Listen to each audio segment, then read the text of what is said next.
नमस्कार दोस्तों, आप सभी का हमारी विनय स्टडी में स्वागत है। दोस्तों, यदि आप सीजीपीएससी व्यापम या इससे रिलेटेड किसी भी एग्जाम की तैयारी कर रहे हैं तो यह वीडियो आपके लिए बहुत ही महत्वपूर्ण है। दोस्तों, हम लाए हैं आपके लिए आज छत्तीसगढ़ सामान्य अध्ययन, जिसके अंतर्गत आज हम देखेंगे गोदावरी अपवाह तंत्र।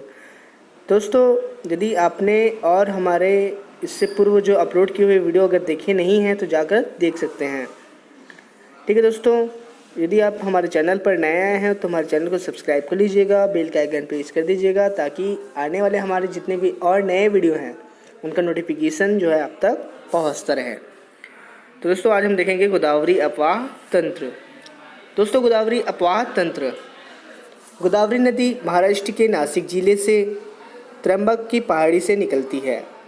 यह छत्तीसगढ़ का दूसरा बड़ा अपवाह तंत्र है, जो कुल अपवाह तंत्र के 28.64% है। दोस्तों, गोदावरी नदी पर पोलावरम बांध है, जो छत्तीसगढ़, तेलंगाना और आंध्र प्रदेश के बीच विवादित है। दोस्तों, इसकी प्रमुख सहायक नदियां हैं इंद्रावती नदी, सबरी नदी और बाघ नदी।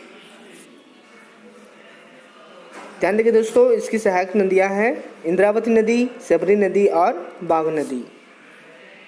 तो पहले देखते हैं दोस्तों इंद्रावती नदी।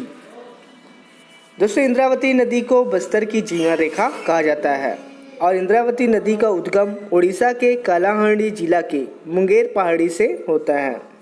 दोस्तों, इसका विसर्जन तेलंगाना में गोदावरी नदी में सोमनूर नामक स्थान में होता है और इसकी लंबाई है, कुल लंबाई दोस्तों इनकी है 308 किलोमीटर एवं छत्तीसगढ़ में 264 किलोमीटर है। इंद्रावती नदी के तट पर जगदलपुर और बालासुर जो है बसा हुआ है। इंद्रावती नदी पर बस्तर में भारत की सबसे चौड़ी जलप्रपात, जिसका नाम है चित्रकूट जलप्रपात, यह स्थित है। दोस्तों, इसे भारत की नियाग्रा कहा जाता है। दोस्तों, इंद्रावती नदी की सहायक नदियाँ। इंद्रावती नदी की सहायक नदियाँ हैं, इंद्रावती नदी उत्तर की सहायक नदियाँ हैं कोटरी नदी, नेबरा नदी, गुडरा नदी, बोर्डिंग नदी और नारंगी नदी। इसी तरह दोस्तों, इंद्रावती नदी की दक्षिण की सहायक नदियाँ हैं डंकनी, चिंतावांगू, तालपेरू और नदीराज। आप मैप में भी देख सकते हैं।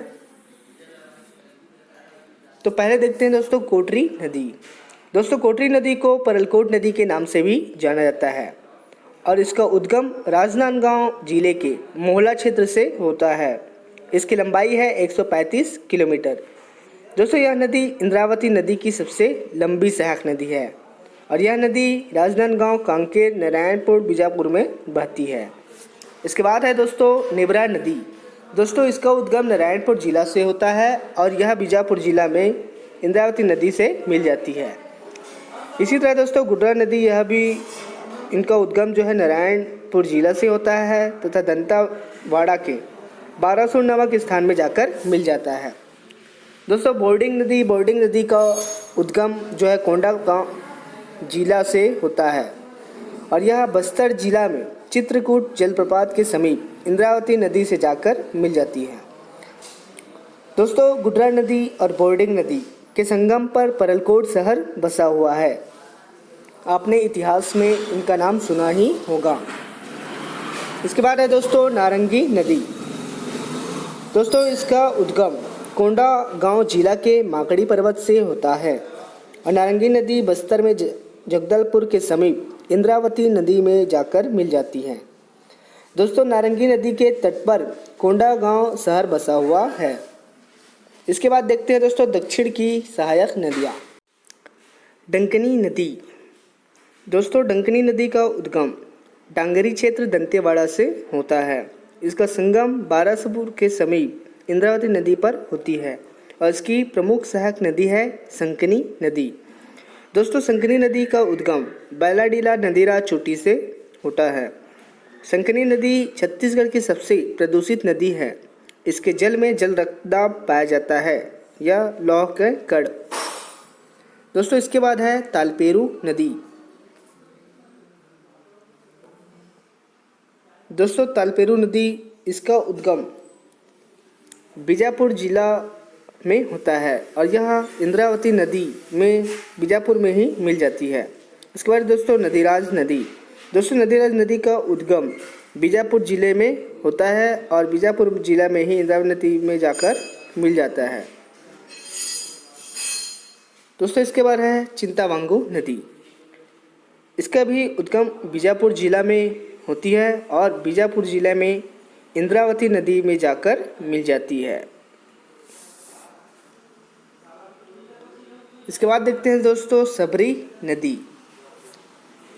दोस्तों सबरी नदी का उद्गम उड़ीसा के कोरापुट क्षेत्र से होता है। इसका विसर्जन आंध्र प्रदेश के कुनावरम क्षेत्र में होता है। सबरी नदी की कुल लंबाई 418 किलोमीटर है तथा छत्तीसगढ़ में 173 किलोमीटर है। दोस्तों सबरी नदी को कोलाब नदी के नाम से भी जाना जाता है और सबरी नदी छत्तीसगढ़ की एकमात्र ऐसी नदी है जिस पर जल परिवहन की सुविधा है। दोस्तों यह नदी बस्तर और सुकमा में बहती है।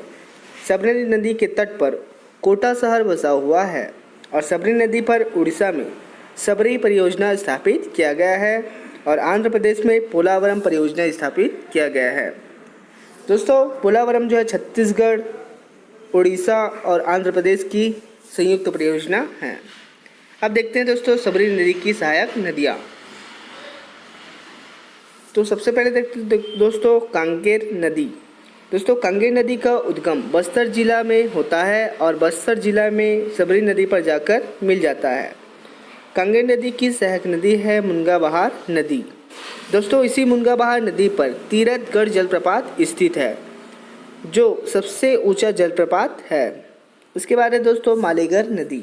दोस्तों मालेगार नदी इसका उद्गम स्थल सुकमा जिला है और यह सुकमा जिले में ही सबरी नदी में जाकर मिल जाती है। उसके बाद है दोस्तों बाघ नदी। दोस्तों बाघ नदी का उद्गम राजनांदगांव जिला के कुलझारी पहाड़ी से होता है। यह नदी छत्तीसगढ़ और महाराष्ट्र के बीच सीमा रेखा बनाती है और महाराष्ट्र में वेनगंगा से मिल जाती है। दोस्तों बाघ नदी क्षेत्र में चांदी मुख्य खनिज पाई जाती है। दोस्तों आप याद रखेंगे कि बाघ नदी यह जो है सीधे गोदावरी में नहीं मिलती, यह जो है वेनगंगा में पहले मिलती है। ठीक है दोस्तों, आज के लिए इतना ही। आगे हम आपके लिए नए वीडियो लेकर आते रहेंगे। थैंक यू दोस्तों आप सभी का हमारे चैनल पर बने रहने के लिए। दोस्तों यदि आप चैनल पर नए आए हैं तो हमारे चैनल को सब्सक्राइब कर लीजिएगा। थैंक यू दोस्तों, थैंक यू।